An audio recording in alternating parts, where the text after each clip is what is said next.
Column ಕರ್ಮ ಸ್ವಭಾವಂ ಚ ಮಾಯೇಶೋ ಮಾಯೆಯಾ ಸ್ವಯ ಆತ್ಮನ್ ಯದೃಚ್ಛಯಾ ಪ್ರಾಪ್ತಂ ವಿಬುಭೂಷುರುಪಾದದೆ. ಶ್ರೀ ಗುರುಭ್ಯೋ ನಮಃ. ಭಾಗವತದ 2ನೇ ಸ್ಕಂದದ 5ನೇ ಅಧ್ಯಾಯದ 35ನೇ ಶ್ಲೋಕ ನಾವಿವತ್ತು ನೋಡಬೇಕಾದದ್ದು. ಸಯೇಷ ಪುರುಷಸ್ತಸ್ಮಾದಂಡಂ ನಿರ್ಭಿದ್ಯ ನಿರ್ಗತಃ ಸಹಸ್ರೋರ್ವಂಘ್ರೇ ಬಾಹ್ವಕ್ಷಿ ಸಹಸ್ರಾಣನ ಶೀರ್ಷವಾನ್. ಈ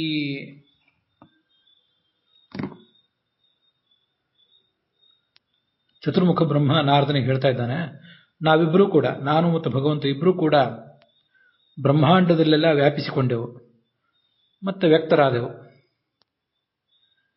ಆ ಭಗವಂತನ ವಿರಾಟ್ ರೂಪ ಏನಿದೆ ಅದಕ್ಕೂ ನನಗೂ ಒಂದು ವ್ಯತ್ಯಾಸ ಇದೆ. ಪುರುಷ ಸೂಕ್ತದಲ್ಲಿ ಪ್ರತಿಪಾದಿತವಾದ್ದು ಆ ವಿರಾಟ್ ರೂಪ ಭಗವಂತಂದು. ಅದು ಸಾವಿರಾರು ತೊಡೆ, ಕಾಲು, ತೋಳು, ಕಣ್ಣು, ಮುಖ, ತಲೆ ಇದೆಲ್ಲ ಉಳ್ಳಂಥ ರೂಪ ಅದು ಅಂತ ಈ ಶ್ಲೋಕದ ತಾತ್ಪರ್ಯ. ಇದಕ್ಕೆ ಭಾಗವತ ತಾತ್ಪರ್ಯ ಇದೆ. ಅಂಡೇ ಜಾತ ಉಪಮಾಂಸ ಉದ್ಭವ ಹರಿರ್ಬ್ರಹ್ಮ ತಥೈವ ಚ ಅನಾದಿಸ್ತು ಹರಿಸ್ತತ್ರ ಬ್ರಹ್ಮ ಸಾದಿರುದಾಹೃತಃ ಅಂತ. ಈ ಭಾಗವತದ ಶ್ಲೋಕದಲ್ಲಿ ಬ್ರಹ್ಮಾಂಡದಿಂದ ಒಬ್ಬ ಪುರುಷ ಬಂದ ಅಂತ ಇಷ್ಟು ಮಾತ್ರ ಇದೆ. ಆದರೆ ಅಲ್ಲಿ ಪುರುಷ ಎಂಬ ಶಬ್ದದಿಂದ ಚತುರ್ಮುಖ ಬ್ರಹ್ಮನನ್ನೂ ತಗೊಳ್ಬೇಕು, ಪರಮಾತ್ಮನನ್ನೂ ತಗೊಳ್ಬೇಕು ಅಂತನ್ನುವುದು ಆಚಾರ್ಯರ ಅಭಿಪ್ರಾಯ. ಅದಕ್ಕಾಗಿ ಅವರು ಅದನ್ನು ಪ್ರಮಾಣ ಪುರಸ್ಸರವಾಗಿ ಪ್ರತಿಪಾದಿಸಿದ್ದಾರೆ. ಇದು ಸ್ಕಂದ ಪುರಾಣದ ಮಾತು. ಆ ಬ್ರಹ್ಮಾಂಡದಲ್ಲಿ ಇಬ್ಬರು ಪುರುಷರು ಹುಟ್ಟಿದರಂತೆ, ಇಬ್ಬರು ವಿರಾಟ್ ಪುರುಷರು. ಇಬ್ಬರಿಗೂ ವಿರಾಟ್ ಅಂತ ಹೆಸರಿದೆ, ಅದನ್ನು ನಾವು ಹಿಂದೆ ನೋಡಿದ್ದೀವಿ.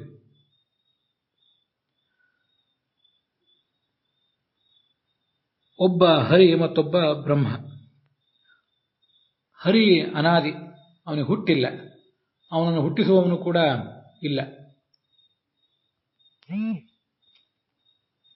ಮತ್ತೆ ಇನ್ನೊಬ್ಬ ಪುರುಷ ಏನಿದ್ದಾನೆ ಅವನು ಬ್ರಹ್ಮ ಸಾದಿ, ಅವನಿಗೆ ಹುಟ್ಟಿದೆ, ಹುಟ್ಟಿಸುವಂತಹ ಪುರುಷ ಅಂದ್ರೆ ಭಗವಂತನು ಕೂಡ ಇದ್ದಾನೆ.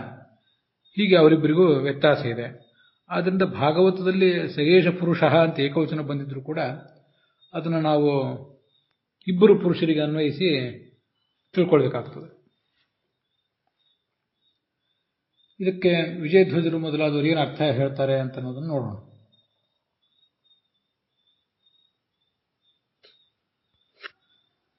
ವಿಜಯಧ್ವಜರು ಭಾಗವತ ತಾತ್ಪರ್ಯಕ್ಕೆ ವ್ಯಾಖ್ಯಾನ ಮಾಡೋರಲ್ಲ, ಭಾಗವತ ಶ್ಲೋಕಕ್ಕೆ ಮಾತ್ರ ವ್ಯಾಖ್ಯಾನ ಮಾಡ್ತಾರೆ. ಆದ್ದರಿಂದ ಭಗವಂತನ ಹುಟ್ಟನ್ನು ಮಾತ್ರ ಅವರು ಹೇಳಿದ್ದಾರೆ ಹೊರತು ಚತುರ್ಮುಖ ಬ್ರಹ್ಮನ ಹುಟ್ಟನ್ನು ಅವರು ಇಲ್ಲಿ ಹೇಳಲಿಲ್ಲ. ಈ ಪುರುಷನಾಮ ಹರಿಹಿ ಅಂಡಂ ನಿರ್ಭಿದ್ಯ, ನಿರ್ಭಿದ್ಯ ಅಂತ ಶ್ಲೋಕ ಇದೆಯಲ್ಲ, ಶ್ಲೋಕದಲ್ಲಿ ಶಬ್ದ ಇದೆಯಲ್ಲ, ನಿರ್ಭಿದ್ಯ ಅಂದ್ರೆ ಬ್ರಹ್ಮಯಿತ್ವ ಅಂತ ಅದಕ್ಕೆ ಅವರ ಅರ್ಥ ಹೇಳಿದ್ದಾರೆ. ಅಂದ್ರೆ ಅದೇ ತುಂಬಿಕೊಂಡು ಅಂತ, ಅದನ್ನ ವ್ಯಾಪಿಸಿಕೊಂಡು ಅಂತ ಇವರು ಪುರಾಣಿಕಾಚಾರ್ಯ ಅನುವಾದ ಮಾಡಿರೋದು ಆ ಕಾರಣದಿಂದ. ಇದಕ್ಕೇನೆ ವ್ಯಾಖ್ಯಾನ ಮಾಡುವಾಗ, ಇದೇ ಶ್ಲೋಕಕ್ಕೆ ವ್ಯಾಖ್ಯಾನ ಮಾಡುವಾಗ ಯಾದವಾರರು ಕೂಡ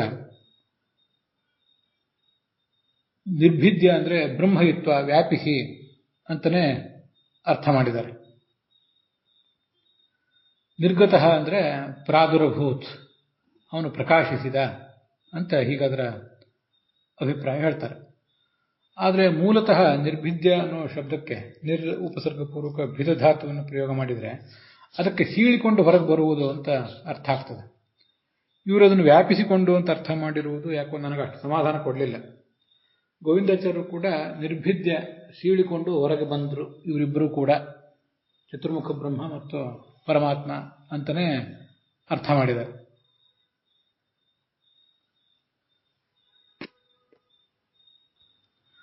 ನಿರ್ಭಿದ್ಯ ಅನ್ನೋದಕ್ಕೆ ಪೃಥಕ್ಕೃತ್ಯ ಅಂತ ಅರ್ಥ ಬರೆದಿದ್ದಾರೆ ಶ್ರೀಧರರು. ಪೃಥಕ್ಕೃತ್ಯ ಅಂದರೆ ಪ್ರತ್ಯೇಕವಾಗಿ ನಿಂತು ಅಂತ ಅರ್ಥ ಆಗ್ತದೆ. ಅದ್ರದ್ದು ಏನು ಅಭಿಪ್ರಾಯ ಅಂತ ಗೊತ್ತಾಗೋದಿಲ್ಲ. ಆದರೆ ವೀರರಾಘವರು ಆ ಶಬ್ದವನ್ನು ವ್ಯಾಖ್ಯಾನ ಮಾಡುವಾಗ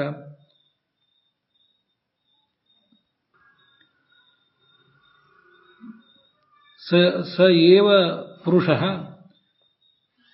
ಚತುರ್ಮುಖ ರೂಪೇಣ ಅವಸ್ಥಿತಃ ಪರಮಪುರುಷ ಅಂಡಂ ನಿರ್ಭಿದ್ಯ ತಸ್ಮಾನ್ ನಿರ್ಗತಃ ಅಂಡಭೇದನ ಅವಕಾಶಲಾಭಾತ್ ಅನುಪರುದ್ಧ ಸಂಚಾರಾದಿಮಾನ್ ಅಭೂತ್ ಅಂತ ಹೀಗದಕ್ಕೆ ಅರ್ಥ ಹೇಳ್ತಾರೆ.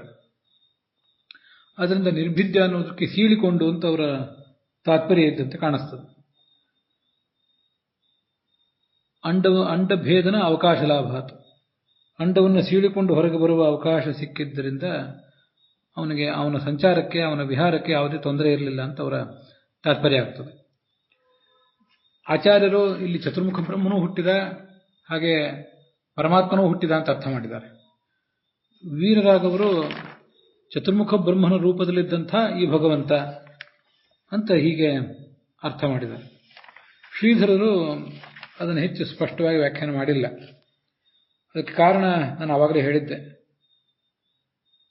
ಅಲ್ಲಿ ಮೂಲದಲ್ಲಿ ಸಯೇಷ ಪುರುಷ ಅಂತ ನಾವೀಗ ಪಾಠ ನೋಡಿದ್ವಿ. ಈ ಭಗವಂತ ಯಾವ ಭಗವಂತ ಮಹತ್ತತ್ವಾದಿಗಳನ್ನು ಸೃಷ್ಟಿಸಿದನೋ ಚತುರ್ಮುಖನ ಮೂಲಕ, ಮತ್ತೆ ಆ ಮಹತ್ತತ್ವಾದಿಗಳಲ್ಲಿ ಪ್ರವಿಷ್ಟನಾಗಿದ್ನೋ ಅವನೇ ಅಂಡವನ್ನು ಭೇದಿಸಿಕೊಂಡು ಹೊರಗೆ ಬಂದ. ಉಳಿದವರೆಲ್ಲ ಸಯೇವ ಪುರುಷ ಅಂತ ಅರ್ಥ ಮಾಡ್ಕೊಂಡಿದ್ದಾರೆ. ಸಯೇವ ಪುರುಷ ಅಂದರೆ ಭಗವಾನ್ ಪರಮಪುರುಷ ಅಂತಿಷ್ಟೇ ಅರ್ಥ ಬರೀತಾರೆ. ಶ್ರೀಧರರು ಬರೆದದ್ದನ್ನೇ ಸಾಮಾನ್ಯವಾಗಿ ರಾಧಾಕೃಷ್ಣರು ಅನುಸರಿಸ್ತಾರೆ. ಆದರೆ ಭಗವಾನ್ ಪರಮಪುರುಷ ಅಂತ ಒಂದೇ ಶಬ್ದ ಇಟ್ಕೊಂಡಿದ್ದಾರೆ. ಭಾಗವತದಲ್ಲಿ ಪುರುಷ ಅಂತ ಒಂದೇ ಶಬ್ದ ಇರುವುದೇ ಅದಕ್ಕೆ ಕಾರಣ. ಆಚಾರ್ಯರು ಮಾತ್ರ ಚತುರ್ಮುಖ ಬ್ರಹ್ಮನು ಪರಮಾತ್ಮನು ಪ್ರತ್ಯೇಕವಾಗಿ ಹುಟ್ಟಿದರು ಅಂತ ಅರ್ಥ ಬರೆದಿದ್ದಾರೆ.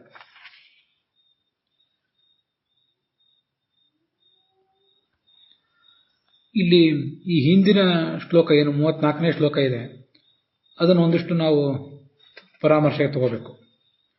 ವರ್ಷಪೂಗ ಸಹಸ್ರಾಂತೆ ತದಂಡ ಮುದಕೇಶಯಂ ಕಾಲಕರ್ಮ ಸ್ವಭಾವಸ್ಥಃ ಜೀವ ಜೀವಮಜೀಜನತ್ ಅಥವಾ ಅಜೀವ ಅಜೀವಮಜೀಜನತ್ ಅಂತ ಹೀಗೆ ಆ 34ನೇ ಶ್ಲೋಕ ಇದೆ. ಅದಕ್ಕೆ ಅರ್ಥ ಮಾಡುವಾಗ ಪರಮಾತ್ಮ ಪರವಾಗಿಯೂ ಅರ್ಥ ಮಾಡಬೇಕು, ಹಾಗೆ ಚತುರ್ಮುಖ ಬ್ರಹ್ಮನ ಪರವಾಗಿಯೂ ಕೂಡ ಅರ್ಥ ಮಾಡಬೇಕು. ಅದಕ್ಕಾಗಿ ನಾವಲ್ಲಿ ಕನ್ನಡ ಅನುವಾದಗಳಲ್ಲಿ ಎಲ್ಲ ಕಡೆಯೂ ಕೂಡ ಅದನ್ನು ಸ್ಪಷ್ಟವಾಗಿ ನಾವು ನೋಡ್ತೇವೆ. ಈ ಭಗವಂತ ಜೀವರ ಕರ್ಮ ಸ್ವಭಾವ ಇತ್ಯಾದಿಗಳಿಗೆ ನಿಯಾಮಕ. ಇದು ನಾನು ಹೇಳ್ತಿರೋದು 34ನೇ ಶ್ಲೋಕದ್ದು. ಹಿಂದಿಂದು ಒಂದು ಬಾರಿ ಸಿಂಹಾವಲೋಕನಕ್ಕೆ ನಾವು ಒಳಪಡಿಸ್ತಾ ಇದ್ದೇವೆ. ಬ್ರಹ್ಮಾಂಡವನ್ನು 1000 ವರ್ಷ ಕಾಲ ಹಾಗೆ ಆತ ಪೋಷಿಸಿದ. ಅದು 1000 ವರ್ಷ ಆದಮೇಲೆ ತನಗೂ ಅಂದರೆ ಆ ಪರಮಾತ್ಮನಿಗೂ, ನನಗೂ ಅಂದರೆ ನಾರದನಿಗೆ ಈ ಕಥೆಯನ್ನು ಹೇಳ್ತಾ ಇರೋ ಚತುರ್ಮುಖ ಬ್ರಹ್ಮನಿಗೂ ವಿರಾಟ್ ರೂಪ ವ್ಯಕ್ತ ಆಗಲಿಕ್ಕೆ ಅನುಕೂಲ ಆಯಿತು. ಆದ್ದರಿಂದ ಆ ಶ್ಲೋಕದಲ್ಲಿ ಜೀವ ಅಜೀವಂ ಅಥವಾ ಅಜೀವ ಅಜೀವಂ ಅಂತ ಹೀಗೆಲ್ಲ ಇದೆಯಲ್ಲ, ಅಲ್ಲಿ ಅಜೀವಂ ಸ್ವಾತ್ಮಾನಂ ಯಥಾ ಪ್ರಸೂಯತೆ ಅಂತ ಅರ್ಥ ಬರೆದಿದ್ದಾರಲ್ಲ ಯಾದವಾರ್ಯರು.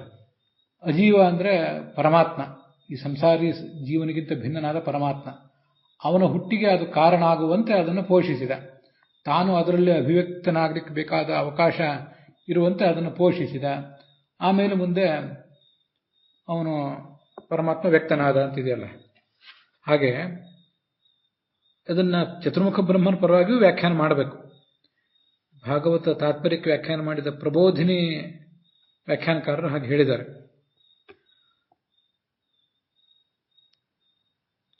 ಜೀವಂ ಅಂತೇನು ಪದಚ್ಛೇದ ಮಾಡ್ಕೊಂಡಿದ್ದೀವಲ್ಲ, ತದ್ ಅಂಡಂ, ಆ ಬ್ರಹ್ಮಾಂಡವು ಜೀವಂ ಅಜೀಜನತ್. ಚತುರ್ಮುಖ ಬ್ರಹ್ಮನ ಜೀವ ಅಂದರೆ ಇದು ಚತುರ್ಮುಖ ಬ್ರಹ್ಮ ಅಂತ ಅರ್ಥ ಮಾಡಬೇಕು. ಅಜೀವ ಅಂದರೆ ಪರಮಾತ್ಮ. ಪರಮಾತ್ಮ ಜೀವ ಅಜೀವ ಎರಡೂ ಶಬ್ದದಿಂದ ವಾಚ್ಯ. ಈ ಪ್ರಸಂಗದಲ್ಲಿ ಪರಮಾತ್ಮನ ಅಜೀವ ಅಂತ ಪರಿಗಣನೆ ಮಾಡೋಣ. ಸಂಸಾರಿ ಜೀವರಿಗಿಂತ ಭಿನ್ನನಾದ, ಎಂದೂ ಸಂಸಾರಕ್ಕೆ ಬಂದಿಲ್ಲದ ನಿತ್ಯ ಮುಕ್ತನಾದ ಭಗವಂತ ಅಂತ ಅರ್ಥ ಮಾಡೋಣ. ಅವನ ಅಭಿವ್ಯಕ್ತಿಗೆ ಆ ಬ್ರಹ್ಮಾಂಡ ಮುಂದೆ ಕಾರಣ ಆಗಬೇಕು. ಅದರಂತೆ ಆ ಬ್ರಹ್ಮಾಂಡವನ್ನು ಆತ ತಯಾರು ಮಾಡಿದ, ಸಿದ್ಧ ಮಾಡಿದ, ಪೋಷಿಸಿದ. ಹಾಗೇನೆ ಆ ಬ್ರಹ್ಮಾಂಡ ಅನ್ನೋದು ಚತುರ್ಮುಖ ಬ್ರಹ್ಮನ ಉತ್ಪತ್ತಿಗೂ ಕಾರಣ ಆಗಬೇಕು. ಈಗ ಜೀವ ಅಂತ ಅರ್ಥ ಮಾಡೋಣ. ಹಿಂದೆ ಅಜೀವ ಅಂತ ಅರ್ಥ ಮಾಡಿದ್ವಿ, ಈಗ ಜೀವ ಅಂತ ಅರ್ಥ ಮಾಡೋಣ. ಚತುರ್ಮುಖ ಬ್ರಹ್ಮನ ಜೀವೋತ್ತಮನಾದ ಸಂಸಾರಿ ಜೀವನಾದ ಚತುರ್ಮುಖ ಬ್ರಹ್ಮನ ಉತ್ಪತ್ತಿಗೂ ಅದು ಕಾರಣ ಆಗುವಂತೆ ಚತುರ್ಮುಖ ಪರತ್ವೇನ ಕೂಡ ಅದನ್ನು ವ್ಯಾಖ್ಯಾನ ಮಾಡಬೇಕು. ಆದ್ರಿಂದಲೇ 34ನೇ ಶ್ಲೋಕದಲ್ಲಿ ಹಾಗೆ ಮಾಡಿದ್ರಿಂದಲೇ 35ನೇ ಶ್ಲೋಕದಲ್ಲಿ ಚತುರ್ಮುಖ ಬ್ರಹ್ಮ ಮತ್ತು ಪರಮಾತ್ಮ ಇಬ್ಬರ ಉತ್ಪತ್ತಿಯನ್ನು ಕೂಡ ಹೇಳಿದಂತಾಗ್ತದೆ. ಎರಡೂ ಕಡೆಯೂ ಏಕವಚನವೇ ಇದೆ. ಆದರೂ ಕೂಡ ಎರಡೂ ಕಡೆನೂ 34ನೇ ಶ್ಲೋಕದಲ್ಲಿಯೂ 35ನೇ ಶ್ಲೋಕದಲ್ಲಿಯೂ ಚತುರ್ಮುಖ ಬ್ರಹ್ಮನ ಕುರಿತಾದ ಉಲ್ಲೇಖ ಮತ್ತು ಪರಮಾತ್ಮನ ಕುರಿತಾದ ಉಲ್ಲೇಖ ಇವು ಎರಡೂ ಬಂದಿದೆ ಅಂತ ನಾವು ಅದನ್ನು ತಿಳ್ಕೊಂಡ್ರೆ ಎಲ್ಲವೂ ಸುಲಭ ಆಗ್ತದೆ. ಇಲ್ಲಿ ಆ ಪ್ರಬೋಧನಿಕಾರರು ಒಂದು ಜಿಜ್ಞಾಸೆ ಮಾಡಿದ್ದಾರೆ. ಜಿಜ್ಞಾಸೆ ಮಾಡಿ ಅದಕ್ಕೊಂದು ಉತ್ತರನೂ ಕೂಡ ಕೊಟ್ಟಿದ್ದಾರೆ. ನಾವು ಅದನ್ನು ಗಮನಿಸಬೇಕು. ಅದೇನು ಅಂದರೆ, ಪರಮಾತ್ಮ ಹುಟ್ಟಿದ ಅಂತಿದೆ, ಪುರುಷ ಹುಟ್ಟಿದ ಅಂತ ಈ ಶ್ಲೋಕದಲ್ಲಿ ಕಂಡು ಬರ್ತದೆ. ಅವನು ಸಾವಿರಾರು ತೊಡೆ, ಕಾಲು, ತೋಳು ಇತ್ಯಾದಿ ಉಳ್ಳವನಾಗಿ ಹುಟ್ಟಿದ. ಚತುರ್ಮುಖ ಬ್ರಹ್ಮನಿಗೆ ಅಂಥವೆಲ್ಲ ತೋಳು ಇತ್ಯಾದಿಗಳು ಇದ್ದವೋ ಹೇಗೆ ಅಂತ ಒಂದು ಜಿಜ್ಞಾಸೆ ನಮಗೆ ಬರ್ತದೆ. ಯಾಕಂದರೆ ಪುರುಷ ಎಂಬ ಶಬ್ದದಿಂದ ಚತುರ್ಮುಖ ಬ್ರಹ್ಮನೂ ಹುಟ್ಟಿದ, ಪರಮಾತ್ಮನೂ ಹುಟ್ಟಿದ ಅಂತ ಇಬ್ಬರ ಬಗ್ಗೆನೂ ಕೂಡ ವರ್ಣನೆ ಮಾಡಿದ್ದೀರಿ. ಹಾಗೆ ಇಬ್ಬರ ಬಗ್ಗೆಯೂ ಕೂಡ ವರ್ಣನೆ ಮಾಡಿರುವುದಾದರೆ ಇಲ್ಲಿ ಸಹಸ್ರ ಊರ್ವಕ್ಷಿ ಇತ್ಯಾದಿ ಶಬ್ದಗಳಿಂದ ನಾವು ಯಾರನ್ನ ತಗೊಳ್ಬೇಕು? ಪರಮಾತ್ಮನಿಗೆ ಮಾತ್ರ ಅವೆಲ್ಲ ಗುಣಲಕ್ಷಣಗಳಿವೆಯೋ? ಚತುರ್ಮುಖ ಬ್ರಹ್ಮನಿಗೂ ಅವು ಇವೆಯೋ? ವಿಶೇಷಣ ಅಂತೂ ಶ್ಲೋಕದಲ್ಲಿದೆ, ಅದನ್ನು ಯಾರಿಗೆ ಅನ್ವಯಿಸಬೇಕು ಅಂತ ಒಂದು ಜಿಜ್ಞಾಸೆ ಬರ್ತದೆ. ಅದಕ್ಕೆ ಅವರು ಹೀಗೆ ಪ್ರಶ್ನೆ ಮಾಡ್ಕೊಂಡಿದ್ದಾರೆ.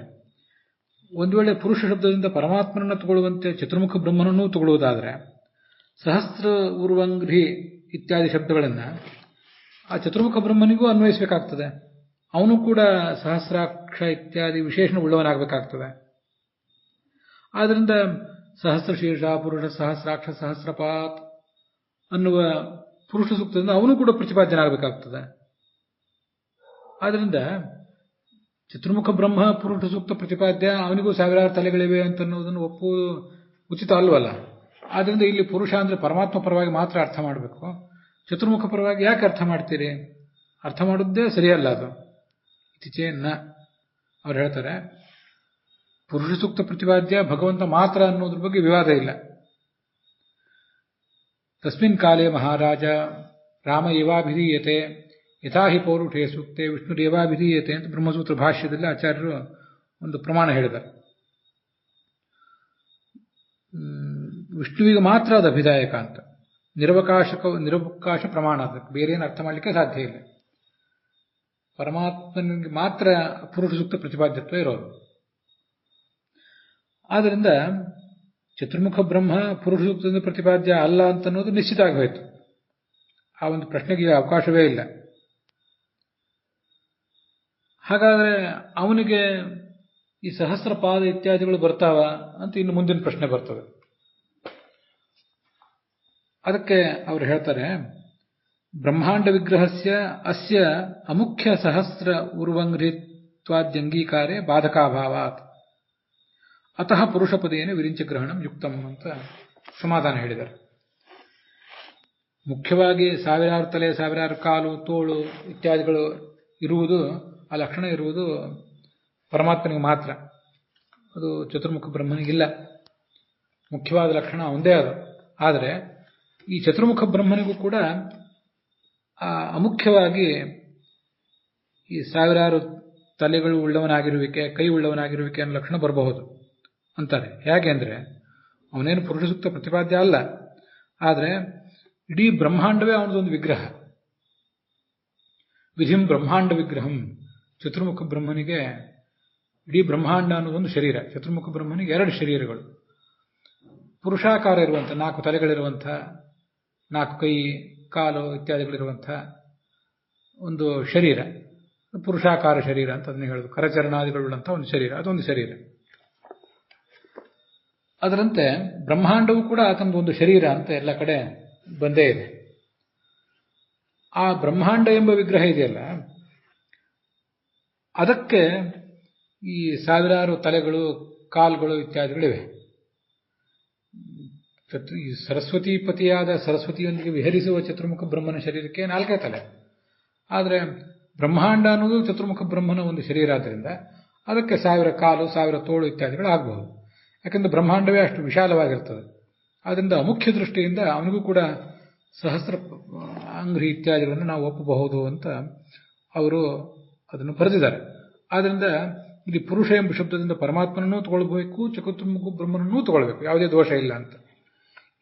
ಈ ವಿಷಯವನ್ನೆಲ್ಲರೂ ಒಪ್ತಾರೋ ಇಲ್ಲೋ ಅಂತೂ ಅವರು ಅಲ್ಲಿ ಬರೆದಿದ್ದಾರೆ. ಆದರೆ ಪುರಾಣಿಕಾಚಾರ್ಯ ಅನುವಾದ ಮಾಡುವಾಗ ಅದನ್ನು ಗಮನಿಸಬೇಕು, ಅದನ್ನು ನಾವು ಸ್ಪಷ್ಟವಾಗಿ ತಿಳ್ಕೊಳ್ಬೇಕು. 35ನೇ ಶ್ಲೋಕದಲ್ಲಿ ಚತುರ್ಮುಖ ಬ್ರಹ್ಮನು ನಾರದನಿಗೆ ಕಥೆ ಹೇಳ್ತಿದ್ದಾನೆ. ನಾನು ಪರಮಾತ್ಮ ಇಬ್ಬರೂ ಹುಟ್ಟಿದೆವು, ಮತ್ತೆ ವ್ಯಕ್ತರಾದೆವು. ಈ ನಮ್ಮಿಬ್ಬರು ಹುಟ್ಟು ಒಂದೇ ಕಡೆಯಿಂದ ಆದರೂ ಕೂಡ, ನಾವಿಬ್ಬರು ಒಂದೇ ರೀತಿಯಾಗಿ ವ್ಯಕ್ತರಾದರೂ ಕೂಡ ನನ್ನ ರೂಪಕ್ಕೂ ಅವನ ರೂಪಕ್ಕೂ ವ್ಯತ್ಯಾಸ ಇದೆ. ಹರಿಯ ವಿರಾಟ್ ರೂಪ ಪುರುಷ ಸೂಕ್ತ ಹೇಳುವಂತೆ ಸಾವಿರಾರು ತೊಡೆ ಉಳ್ಳದ್ದು, ಈಗ ಅನುವಾದ ಮಾಡಿದ್ದಾರೆ.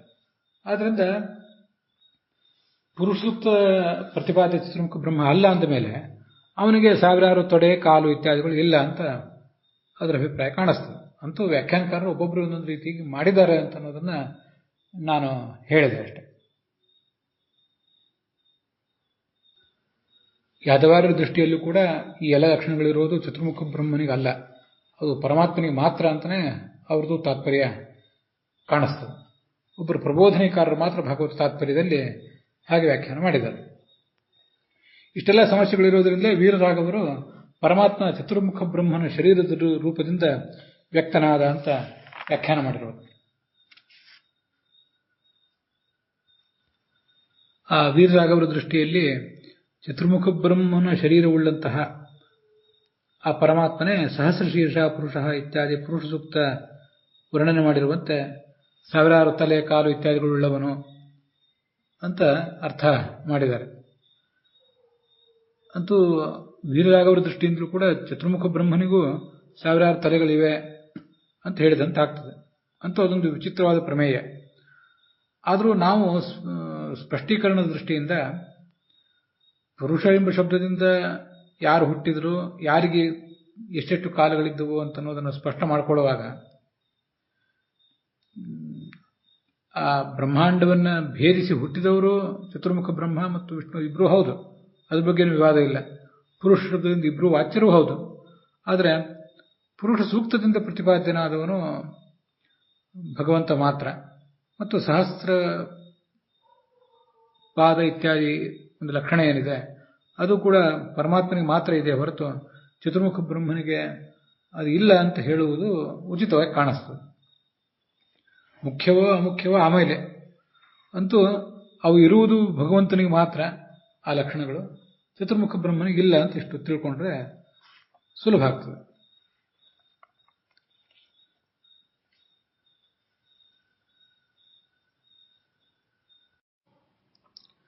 ಮುಂದೆ ನಾವು ನೋಡಬೇಕಾದದ್ದು 36ನೇ ಶ್ಲೋಕ. ಯಸ್ಯೇಹಾ ವೈವೈಹಿ ಲೋಕಾನ್ ಕಲ್ಪಯಂತಿ ಮನೀಷಿಣಃ ಉರ್ವಾದಿಭಿರಥ ಸಪ್ತೋರ್ಧ್ವಂ ಜಗನಾದಿಭಿ ಅಂತ. ಅದಕ್ಕೆ ಹೀಗರ್ಥ ಆಗ್ತದೆ. ನಾಭ್ಯ ಆಸೀದಂತರಿಕ್ಷಂ ಅಂತ ಪುರುಷ ಸೂಕ್ತ ಇದೆಯಲ್ಲ, ಹಾಗೆಲ್ಲ ಆ ಪುರುಷ ಸೂಕ್ತದಲ್ಲಿ ಬೇರೆ ಬೇರೆ ಹೇಳಿಕೆಗಳೇನಿವೆ ಅದಕ್ಕೆ ಭಾಗವತ ಹೀಗೆ ವ್ಯಾಖ್ಯಾನ ಮಾಡಿದಂತೆ ನಾವಿಲ್ಲಿ ಅನುಸಂಧಾನ ಮಾಡ್ಕೋಬೇಕು. ಆ ಭಗವಂತನ ಅವಯವಗಳಿಂದ, ಅಂಗಾಂಗಗಳಿಂದ ಲೋಕಗಳೆಲ್ಲವೂ ಕೂಡ ಹುಟ್ಟಿದವು ಅಂತ ಜ್ಞಾನಿಗಳು ತಿಳಿತಾರೆ. ಅವನು ಸೃಷ್ಟಿಕರ್ತ, ಭಗವಂತನೇ ಸೃಷ್ಟಿಕರ್ತ ಅನ್ನೋದನ್ನ ಜ್ಞಾನಿಗಳು ತಿಳಿದಿದ್ದಾರೆ. ತೊಡೆಯಿಂದ ಅಂಗಾಲಿನವರೆಗೆ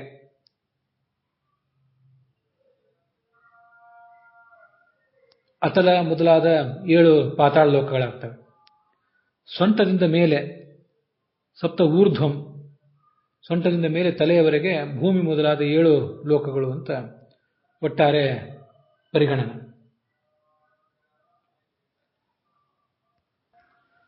ಇಲ್ಲಿಯೂ ಭಾಗವತ ತಾತ್ಪರ್ಯ ಇದೆ. ಹರೇಹೇ ಅವಯವೈಹಿ ಲೋಕಾಹ ಸೃಷ್ಟಾಹ ಇತಿ ವಿಕಲ್ಪನಂ ಸಾಕ್ಷಾತ್ ಸತ್ಯಮತೋ ಅನ್ಯಸ್ಮಾತ್ ವ್ಯಾವಹಾರಿಕ ಮುಚ್ಚತೆ ಅಂತ ಮತ್ಸ್ಯ ಪುರಾಣದ ಮಾತು ಅಲ್ಲಿ ಕೇಳಿ ಬರ್ತದೆ. ಹರೇಹೇ ಅವಯವೈಹಿ ನಿಮಿತ್ತ ಕಾರಣೈಹಿ, ವಿಜಯಧ್ವಜರ ಮಾತು. ಭಗವಂತನ ಅಂಗಾಂಗಗಳಿಂದ ಈ ಲೋಕಗಳು ಕೂಡ ಹುಟ್ಟಿವೆ. ಹಿಂದೆ ನಾವು ಅದನ್ನು ನೋಡಿದ್ದೀವಿ 1ನೇ ಸ್ಕಂದದಲ್ಲಿ. ಹೀಗೆ ಜ್ಞಾನಿಗಳ ಪ್ರತ್ಯಕ್ಷದಿಂದ ಇದೆಲ್ಲ ಸಿದ್ಧವಾದದ್ದು.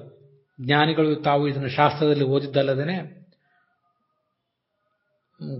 ಭಗವಂತನ ಅಂಗಾಂಗಗಳಿಂದ ಈ ಜಗತ್ತೆಲ್ಲವೂ ಹುಟ್ಟುವುದನ್ನು ಅವರು ನೋಡಿದ್ದಾರೆ.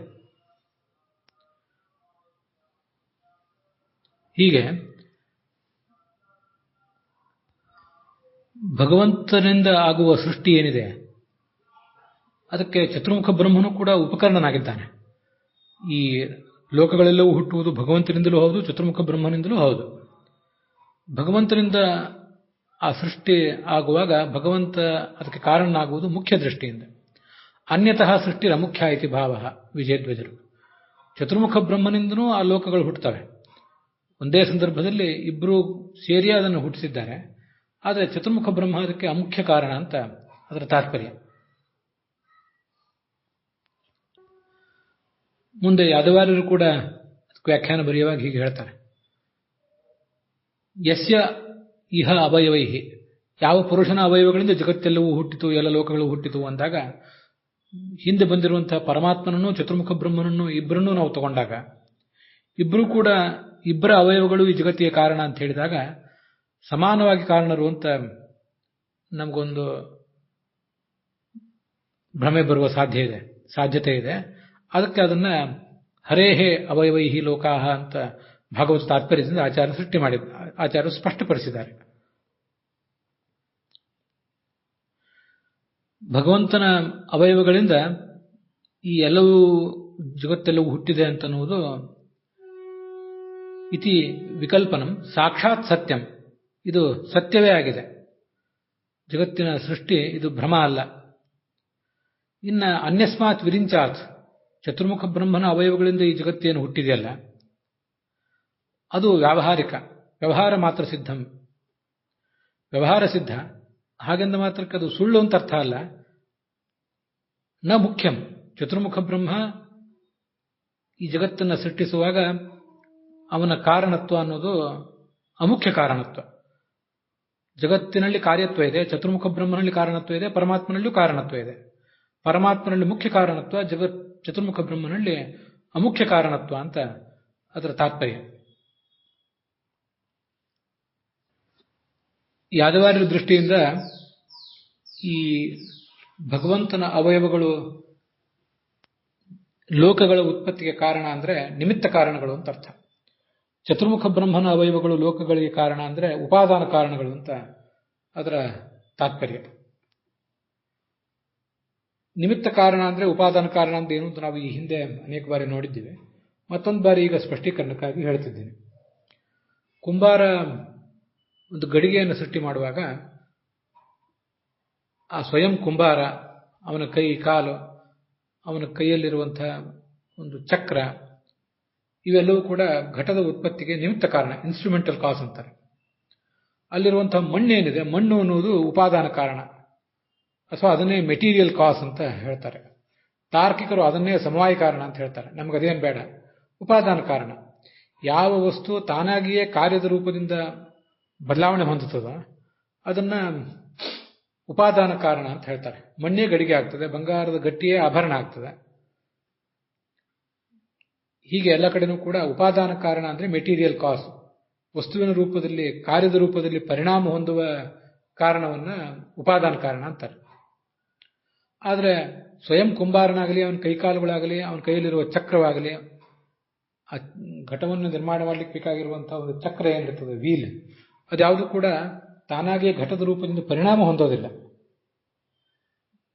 ಘಟ ಹುಟ್ಟಿದ ಮೇಲೂ ಕೂಡ ಆ ಗಡಿಗೆಗೂ ಈ ನಿಮಿತ್ತ ಕಾರಣಗಳಿಗೂ ಪ್ರತ್ಯೇಕವಾದ ಅಸ್ತಿತ್ವವೇ ಇರ್ತದೆ, ಭೇದವೇ ಇರ್ತದೆ. ಆದ್ರಿಂದ ನಿಮಿತ್ತ ಕಾರಣ ಅಂದರೆ ರೂಪಾಂತರ ಹೊಂದದೆ ಕಾರಣ ಆಗಿದ್ದನ್ನು ನಿಮಿತ್ತ ಕಾರಣ ಅಂತಾರೆ. ರೂಪಾಂತರ ಹೊಂದಿ ಕಾರಣ ಆಗಿದ್ದನ್ನು ಉಪಾದಾನ ಕಾರಣ ಅಂತ ಹೇಳ್ತಾರೆ. ಇಲ್ಲಿ ಈ ಲೋಕಗಳೆಲ್ಲವೂ ಕಾರ್ಯಗಳು, ಅವಕ್ಕೆ ಭಗವಂತನ ಅವಯವಗಳು ನಿಮಿತ್ತ ಕಾರಣ, ಮತ್ತೆ ಚತುರ್ಮುಖ ಬ್ರಹ್ಮನ ಅವಯವಗಳು ಉಪಾದಾನ ಕಾರಣ ಅಂತ ಅಭಿಪ್ರಾಯಪಡ್ತಾರೆ.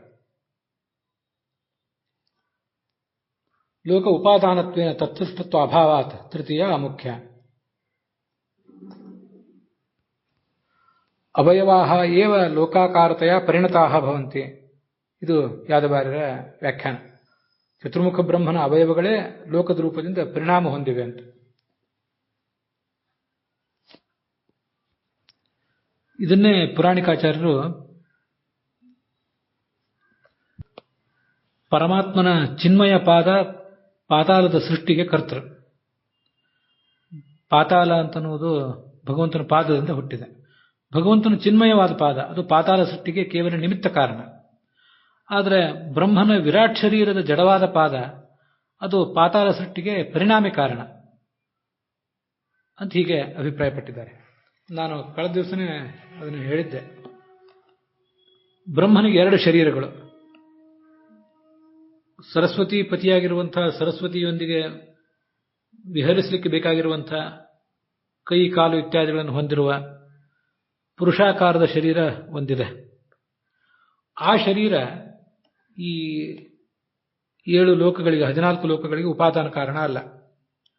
ಹೊರತು ಅವನಿಗೆ ವಿರಾಟ್ ಶರೀರ ಅಂತ ಇನ್ನೊಂದು ದೊಡ್ಡ ಶರೀರ ಬಂದಿದೆ. ಬ್ರಹ್ಮಾಂಡದೊಳಗೆಲ್ಲ ವ್ಯಾಪಿಸಿಕೊಂಡ ಶರೀರ ಅಂತ ಅದನ್ನು ಹೇಳಿದ್ದಾರೆ, ನಿರ್ಭಿದ್ಯ ಅಂತ. ಬ್ರಹ್ಮ ನಿರ್ಭಿದ್ಯ ನಿರ್ಗತಃ ಅಂತ 35ನೇ ಶ್ಲೋಕದಲ್ಲಿ ಅದು ಬಂದಿದೆ. ಆ ಬ್ರಹ್ಮನ ವಿರಾಟ್ ಶರೀರ ಏನಿದೆ ಅದು ಆ ಜಡವಾದ ಪಾದ ಪಾತಾಳದ ಸೃಷ್ಟಿ ಕಾರಣ, ಅವನ ತಲೆ ಸತ್ಯಲೋಕದ ಸೃಷ್ಟಿ ಕಾರಣ. ಹೀಗೆಲ್ಲ ಅದನ್ನು ತಿಳ್ಕೊಳ್ಬೇಕು. ಸೃಷ್ಟಿಗೆ ಪರಿಣಾಮಿ ಕಾರಣ ಅಂತ ಪುರಾಣಿಕಾಚಾರ್ಯರು ಬರೆದಿದ್ದಾರೆ. ಪರಿಣಾಮಿ ಕಾರಣ ಅಂದರೆ ಉಪಾದಾನ ಕಾರಣ ಅಂತ ಅದರ ತಾತ್ಪರ್ಯ.